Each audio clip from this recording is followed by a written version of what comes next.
बच्चों mechanical properties of fluids में हम लोग डिस्कस करेंगे सबसे पहले variation of pressure with depth. हम लोग जानते हैं बेटा, जैसे मैं एयर में खड़ा हुआ हूँ तो मेरे ऊपर 1 atm प्रेशर लग रहा है, इसको बोलते हैं एटमॉस्फेरिक प्रेशर।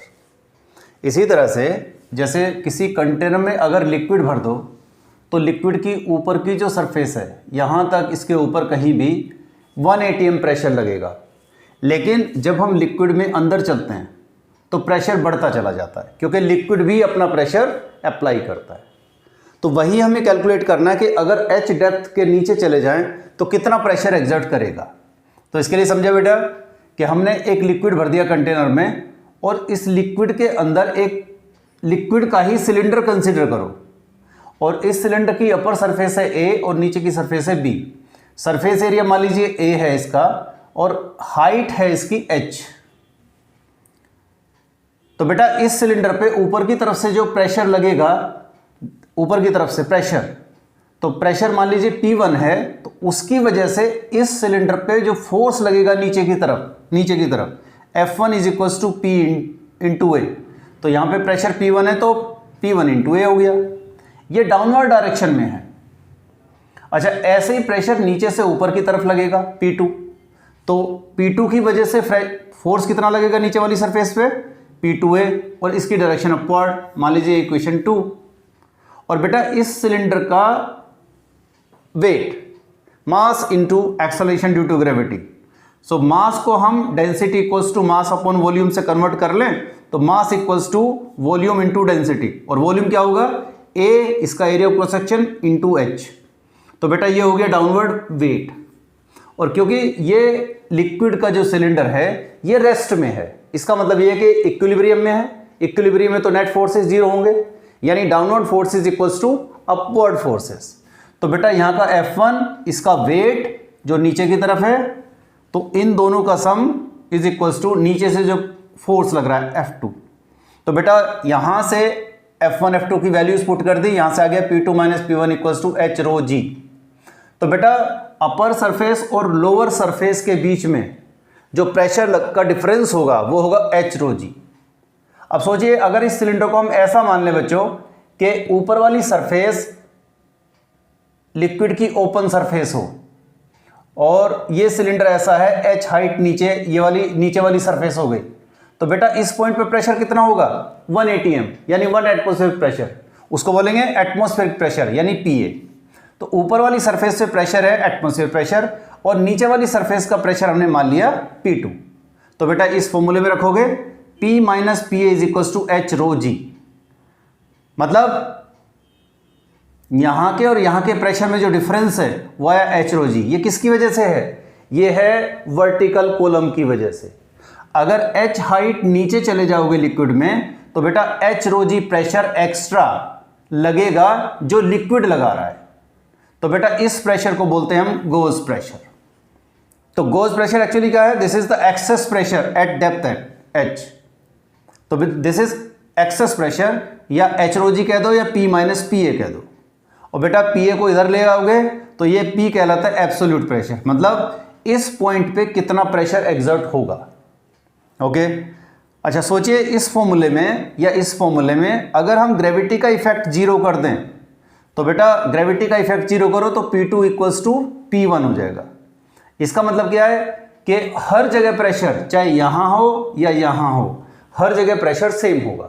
इसका मतलब अगर ग्रेविटी ना लगे तो बेटा किसी भी लिक्विड के अंदर हर जगह प्रेशर सेम होगा। जैसे समुद्र में चले जाओ तो ऊपर की सरफेस पे प्रेशर 1 atm, अगर समुद्र में 100 मीटर नीचे भी चले जाओगे, 200 मीटर नीचे भी चले जाओगे तो वहां भी प्रेशर 1 atm होगा अगर ग्रेविटी एक्ट नहीं करती है तो ये जो प्रेशर डिफरेंस है किसकी वजह से है?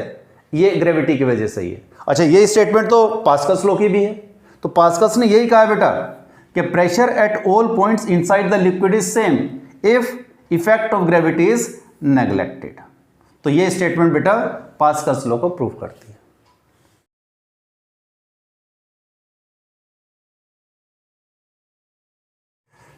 बच्चों अभी हम डिस्कस करेंगे Torricelli's experiment for determining atmospheric pressure.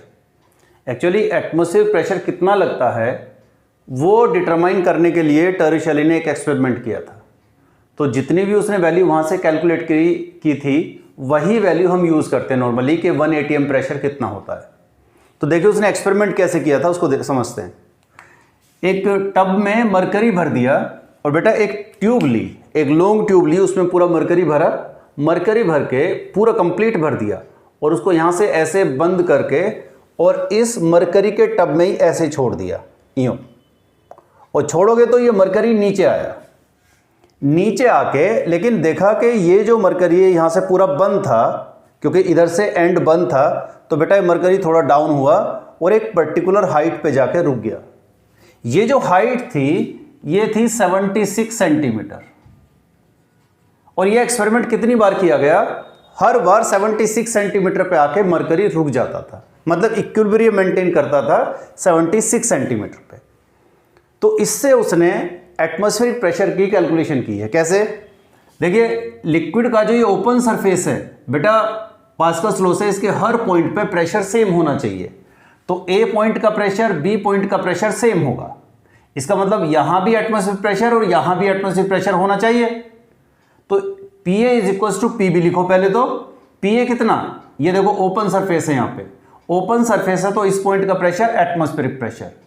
B point का प्रेशर आप समझो बेटा, ये मरकरी की ओपन सरफेस ये है, यहां से H हाइट नीचे जा रहे हो तो इस पॉइंट पे जो एब्सोल्यूट प्रेशर होगा that is equal to pressure at C plus H rho जी। तो pressure at C plus H rho G. लेकिन बेटा यहां पर क्योंकि वैक्यूम है, हमने एयर को जाने का एंट्रेंस ही नहीं दिया है, तो यहां पे वैक्यूम का प्रेशर है और वैक्यूम का प्रेशर क्या होता है? 0। तो PA is equal to H rho G हुआ बेटा। H हमें पता है 76 सेंटीमीटर आया था। रो क्योंकि मरकरी है लिक्विड, तो मरकरी की डेंसिटी 13.6 इंटू 10⁻³ और G की वैल्यू 9.8। तो वहां से हमारा बेटा 1 atm प्रेशर या एटमॉस्फेयर प्रेशर 1.013 इंटू 10⁵ न्यूटन पर मीटर स्क्वायर आता है। तो अर्थ सरफेस पे एटमॉस्फेयर इतना प्रेशर एक्सर्ट करता है। समझ में आ रहा है बच्चों? अब इसको आगे समझो कि अगर हमें ये प्रेशर पता चल गया तो हम ये बता सकते हैं कि अर्थ के एटमॉस्फेयर की कितनी हाइट है, ये कैलकुलेट कर सकते हैं बच्चों। इसको ऐसे समझ सकते हो, जैसे मान लीजिए ये अर्थ सरफेस है ये, और यहां पे अर्थ पे हमने पॉइंट ले लिया और सपोज करो कि इतनी हाइट तक एटमॉस्फेयर है, इसके ऊपर वैक्यूम है। अगर हम ऐसा मान लें तो इस पॉइंट का प्रेशर क्या होगा? 0। अब यहां से H हाइट नीचे चलोगे तो इस पॉइंट का प्रेशर कितना है? Atmosphere pressure. तो अगर आपने इस पॉइंट का प्रेशर बताना है तो ये प्रेशर किसके इक्वल होगा बेटा? PA इज इक्वल टू यहां का प्रेशर प्लस H रो जी। तो इसका मतलब इस जगह का प्रेशर क्या हुआ? PA is equal to H rho जी और H is equal to PA upon rho जी। तो बेटा यहां पर देखो हमने ये किया है, PA is equal to H rho जी, और अगर H जो है वो हाइट ऑफ एटमॉस्फेयर है तो H is equal to PA upon rho G. PA मतलब एटमॉस्फेयर प्रेशर, ये रख दिया। रो मतलब एयर की डेंसिटी, क्योंकि अब हम इसके एयर की बात कर रहे हैं। तो एयर की डेंसिटी 1.29 इंटू 9.8, ये आएगा 8 किलोमीटर। लेकिन बेटा एक्चुअल में एटमॉस्फेरिक प्रेशर 8 किलोमीटर नहीं है।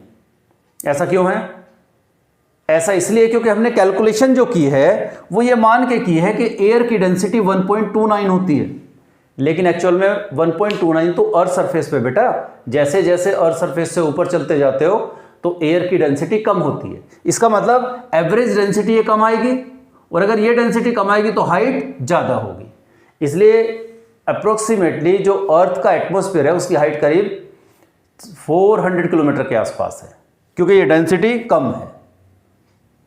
ओके, समझ में आ रहा है ये?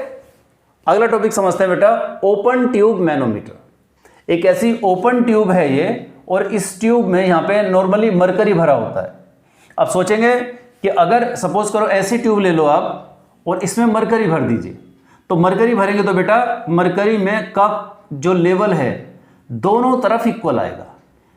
यहाँ A पॉइंट, यहाँ B पॉइंट, आप देखेंगे यहाँ भी एटमॉस्फेरिक प्रेशर है, यहाँ भी एटमॉस्फेरिक प्रेशर है, और दोनों पॉइंट सेम लेवल पे होंगे क्योंकि इन दोनों पॉइंट पे प्रेशर सेम होगा। लेकिन अगर हम किसी वेसल का या कोई सपोज जैसे फुटबॉल है, फुटबॉल के अंदर का प्रेशर हम मेजर करना चाहते हैं, तो इसके अंदर ज़्यादा प्रेशर है तो इसको एक लिंब से कनेक्ट कर दो। यहां पे पहले तो इस तरह से था मरकरी, जब आप इसको कनेक्ट कर दोगे तो बेटा अंदर का प्रेशर यहां से प्रेशर एक्सर्ट करेगा और इधर से मरकरी डाउन चला जाएगा और इधर से मरकरी अप हो जाएगा। तो बेटा सपोज करो दोनों लिंब में जो डिफरेंस है वो हाइट h का आ गया, ये डाउन हुआ ये अप हुआ, तो डिफरेंस कितना हुआ h का। तो अगर हम यहां पे देखें बेस पे कि A पॉइंट और B पॉइंट सेम लेवल पे हैं, इसका मतलब A का प्रेशर और B का प्रेशर इक्वल आना चाहिए। और A पे प्रेशर किसकी वजह से, इस फुटबॉल की वजह से। तो इसका प्रेशर अगर हमने मान लिया P है तो बेटा यही प्रेशर यहां पे लग रहा होगा। तो ये तो हो गया बेटा P, that is equals to इस पॉइंट पे प्रेशर, यहां से सोचो यहां पे C पॉइंट माना हमने, तो PC प्लस H रो जी। किसी भी लिक्विड में H हाइट डेप्थ में जाओगे तो प्रेशर कितना होगा, यहां का प्रेशर प्लस H रो जी। तो हमारा आ गया बेटा PC plus H rho G. लेकिन C पॉइंट तो एटमॉस्फेयर पे है, यहां तो ऊपर ओपन है तो एटमॉस्फेयर है, तो इसका प्रेशर कितना होगा, एटमॉस्फेरिक प्रेशर। तो P is equals to PA plus H rho जी। तो बेटा इसके अंदर कितना प्रेशर है, that is equals to PA plus H rho G. इस फॉर्मूले से हम इसका प्रेशर कैलकुलेट कर सकते हैं। और एक छोटी सी टर्म और समझो, हाइड्रोस्टैटिक पैराडॉक्स। पैराडॉक्स का मतलब होता है बच्चों जो हमें दिखता वो नहीं है, जो नहीं दिख रहा है एक्चुअल में वो है। जैसे अगर मैं ये कहूँ कि आप कोई छोटी सी नदी है सपोज करो, उसके पानी की सरफेस से आप 5 मीटर नीचे चले जाओ, तो इस 5 मीटर नीचे और समुद्र में जाओ, समुद्र में भी 5 मीटर नीचे चले जाओ, तो दोनों की हाइट इक्वल है। तो बताओ दोनों पॉइंट पे किस पॉइंट पे प्रेशर ज़्यादा होगा, नदी के अंदर या समुद्र के अंदर।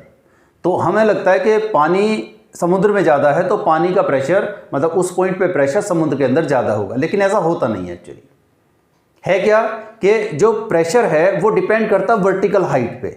जितना ओपन सरफेस से नीचे चलते जाओगे उतना प्रेशर बढ़ता चला जाएगा। जैसे मैरियाना ट्रेंच है, ऑलमोस्ट 18